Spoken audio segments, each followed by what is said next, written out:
right now. There's no doubt.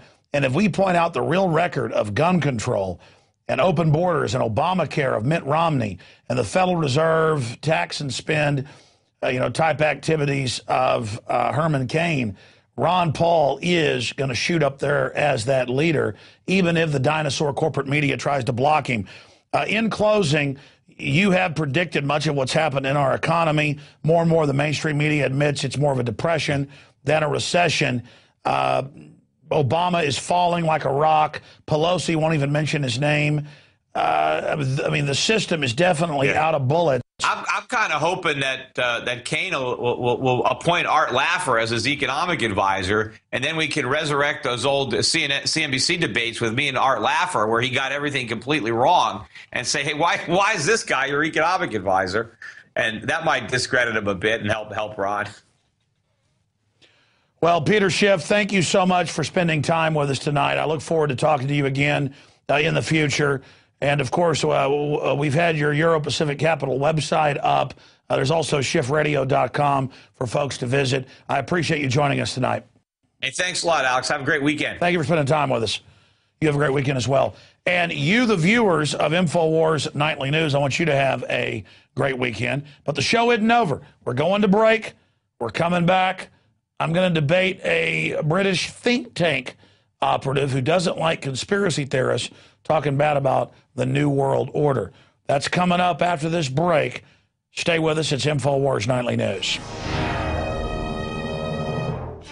If you believe in this information and want to support its viral spread, go to the Infowars store at Infowars.com. We've got the new G.I. Joe Infowars T-shirts. We've got the incredible Pro Pure gravity-fed filters available at Infowars.com in the store. We've got a new DVD, Scientists Under Attack, the Don't Tread on Me flag. We've got all sorts of different bumper stickers to help spread the rebellion virally. It's all there. Wristbands, citizen rule books in every order. Order online at Infowars.com today. The water filters, the canteens. It's all there. Infowars.com. Now, we are listener-supported, but the sponsors with the online video, apparel, bookstore, video store at Infowars.com, with the PrisonPlanet.tv memberships. It was 4 years ago that listeners started a money bomb. And it started getting a lot of attention. I learned people had pledged several $100,000, so I got behind it like 2 days before. And with that $300,000 we raised, I was able to begin the process to move into a bigger office. Then the next couple money bombs, we were able to build this structure, hire the people, and build the TV studio. And now we've gotten to the point where we need this money bomb, around 20% of the money each year now that we need to run this operation. You know, it takes millions of dollars to run this.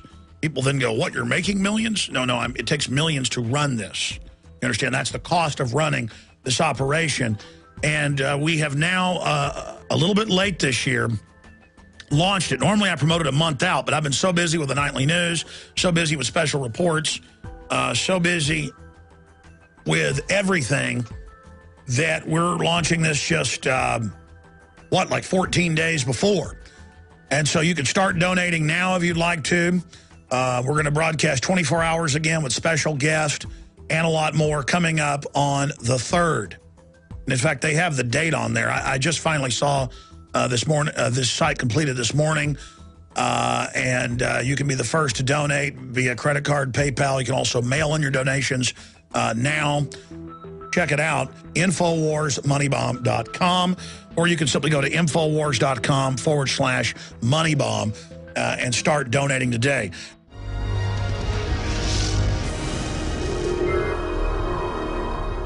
And you are watching the Friday, October 21st, 2011 edition of Infowars Nightly News. And we are not funded like MSNBC and others with banker bailout money given to the corporate fascists that control those on the liberal socialist matrix plantation. No, we are funded by viewers and subscribers like you at PrisonPlanet.tv. And thanks to your support, we then distribute this out to YouTube and other platforms where it's seen by millions of people in the aggregate every week. That is true liberty collectively waking up the planet. Now, I saw an article a few days ago by Paul Joseph Watson. Government front group vows to abolish critical thinking. Marxist-founded Demos is terrified that school children are questioning the establishment. And the BBC, or the Ministry of Truth folks, are agreeing. And now this is an organization that is very upset about conspiracy theories or things not in the official orthodoxy, like Obama is a man of peace, or torture is good and liberal, things like that. Or mercury in shots is good for you, things like that. Questioning 7/7, questioning 9/11. But then I saw this gentleman on the BBC. He seemed to be one of the most well-spoken and friendly fellas. And I have to say that, well, we're going to find out from him if Paul Watson's article is accurate. Because, again, these are the folks that can tell you if something is accurate or not. This is the oracle high on the mountain that you go to find out what's veritas and what is deception. He's Jamie Bartlett. He is the head of Violence and Extremism Program. He tracks, well, the troublemakers out there. And so we're honored to have him join us. From England, Airstrip 1, where are you over there? I'm over in East London here. All right, you're in East London. Happy. Can I say I'm really happy to be here, and I really appreciate the opportunity to speak with you. Well, it's good to talk to you. I'm sure you can try to do an anthropology study for the Hive Borg to teach us. No, I'm going to stop being mean. What is your organization really about? Common purpose, all those folks trying to teach the school children about the evil internet? Paul Joseph Watson's article was a ridiculous, I think intentional misunderstanding of what we said. The headline, I've got the article in front of me, Government Front Group vows to abolish critical thinking. It's completely ridiculous. What we did was to say that we need more critical thinking in schools, because the simple fact is, at the moment, there's a lot of good stuff on the internet. There's a lot of liberating information on the internet, a lot of information that has shown governments at times to be corrupt and corrosive. But there's also a load of rubbish on the internet. You surely can accept that. And all we're saying is that we need young people to be better at critically assessing and evaluating the information they consume. There are Holocaust denial sites splattered all over the web. We need to make sure kids aren't sucked into this stuff. You know, in his article, he says that Demos is trying to tell students they should only believe what the government and the mainstream media tells them is true. Where is that in the report? I never said anything of the sort. It's completely ridiculous. We need people to be critical of our governments because they do lie, and they are sometimes... Well, wait a minute. Hold on. I mean, we've got you here so you can set the record straight, from your perspective. But, I mean, has the organization that you're part of not come out, because he had links to it, and said 9/11 truth, people that question 7/7, that this is dangerous conspiracy theories? So, see, from our perspective, we've looked at the real facts, and you guys are connected, according to his report, to Common Purpose that we've seen involves some pretty creepy stuff. Well, okay, just answer my question. What's your view on 9/11 and 7/7 and government-sponsored terrorism? I don't think that 9/11 nor 7/7 were inside jobs. And I don't think that it's an official account. I think it's the account of thousands of experts, of journalists, of academics, of people that are interested in the subject. I've never said, actually, for the record, that there's anything dangerous about people who believe 9/11, the 9/11 truth movement. The report I wrote, which again was completely misinterpreted by Paul Joseph Watson and others, said that I was accusing 9/11 truthers of being terrorists. It was absolutely not. All I said was, if you look across right-wing, left-wing terrorism, religious terrorism, you often find a conspiracy somewhere in that. Well, that's not particularly surprising. If you look at the Angry Brigade left-wing terrorists, they also thought there was a conspiracy against them. So that's all I've ever said. Well, hold on. I mean, it's come out in the major British papers, and I've interviewed Steak Knife and others, that the leadership in many cases of the IRA violent arm was actually led by British intelligence, MI6, MI5, British commandos, SAS, as a pretext to scuttle peace deals in Northern Ireland and to have a pretext to crack down. Gulf of Tonkin to get the U.S. into Vietnam, a lie.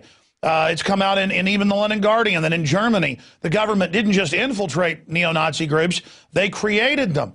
And so the idea, you know, from when I got what you were saying is that some of these extremist groups are into conspiracy theories.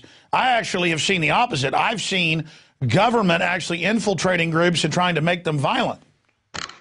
I don't doubt that that's happened as well. You can't. I'm not going to sit here and try to deny that our governments are whiter than white, that they've never done anything untoward, that they've never infiltrated groups and pushed them further on. There's apparently one example where MI5 agents, an entire IRA cell was actually made up of only MI5 agents all watching each other because no one knew what the others were up to. But that doesn't mean to say that every single thing that ever happens is always by definition a conspiracy. I think each time you weigh up the evidence, you look at the case in hand, you think about it empirically, you think about it rationally, and you come to your conclusion. Okay, well, that's what I do. Oh, hold on. I mean, I believe they killed Gaddafi. Hey, I believe they killed Gaddafi because I know his background, I know the case, I've watched the video, I've done the research. Now, the bin Laden thing, that's totally separate. That's fake. But am I a conspiracy? Listen, when the government and mainstream media have been caught lying on purpose over and over again, Rupert Murdoch infiltrating, police spying on people, all of this stuff, I would be crazy to just believe what government and mainstream media tell me. I've never said you should believe. I've never said that you should always believe what government and mainstream tells you. I mean, we're looking at my report about critical thinking. People, young people, any people who are critical thinkers should not only question what the establishment tells them, what the mainstream tells them, but I would also hope they would be equally critical and hold the same standards of evidence and information against alternative sources of information. Yeah, but that goes on. I mean, I'm sure you would agree with that. Well, sure, I would say question everything, including the BBC. Precisely. Oh, yeah, question the BBC, question them all. I have no problem with that whatsoever. But the unfortunate fact is, for a lot of young people in particular, they don't question things equally. They believe anything that's anti-government. Now, sometimes the government does lie, but not always. Okay, well, here's an example. Here's an example. Over 80% in the polls I've seen of the British people believe that the royal family was involved in killing Diana. But mainstream media still makes fun of them as crazy. Over 90% of Americans believe the government killed Kennedy, but the media pundits still make fun of the public. The mainstream media and government are so out of touch. You have Diana, for heaven's sakes, telling her butler, making a video, writing in the diary, Prince Charles says he's going to kill me in a fake auto accident. That's right there. Then you have all the. No, she didn't say Prince Charles is going to kill me in a fake auto accident. She said at one point, I'm worried that I'm going to die in an automobile accident. It's quite different. And if you look for links and connections, you'll find them. No, she said he told me he's going to kill me. There have been inquests into Diana. There are many things. Okay, Dr. David Kelly said they're gonna kill me and put me in the woods. And I've been on BBC radio and they make fun of me for that. When it's on record, he sent emails out saying, if I don't shut up, I'll be found dead in the woods. Undissolved pills, no blood at the scene, and all these doctors have come out and said he was clearly murdered and dumped there. And mainstream media, let me guess, you think Dr. David Kelly committed suicide? What do you? I don't feel like I have enough evidence to make a decision, because what I don't do is just decide that I understand the world perfectly and know every single fact. The witnesses saw men in black uniforms run away from the body. So, I mean, but this is the difference. I don't see every single world event and decide before I know the evidence whether it was a conspiracy or not. With something like David Kelly, I don't know enough of the facts. I'm not completely Okay, did the government lie about WMDs? Did the British and U.S. government lie? Yes, I believe they did. Well, they admit they lied, premeditatedly. I believe they did, yeah. But this is the point. This is the issue I have with the way that my organisation is presented sometimes in the alternative information media, which is that we're some kind of spokespeople for government. It's ridiculous. I'm critical of government all the time. I've got a report coming out next week which is slamming the Home Secretary for not allowing these right-wing protesters, the English Defence League, to protest enough. They're trying to stop them from protesting, and I'm saying it's completely wrong. Why in the world people think that we as an organisation are some kind of a government front is ridiculous, because we criticise them all the time. And that's my whole point. You know, the world is not black and white, and it's not made up. I understand that. What about Common Purpose? Do you guys get any funding from the government or Common Purpose? absolutely nothing from Common Purpose. I've got no idea where this ridiculous story has come from. Do you have any evidence for this? Does anyone have any evidence for the link between Demos and Common Purpose? Paul Joseph Watson's making it as quite a central part of his story because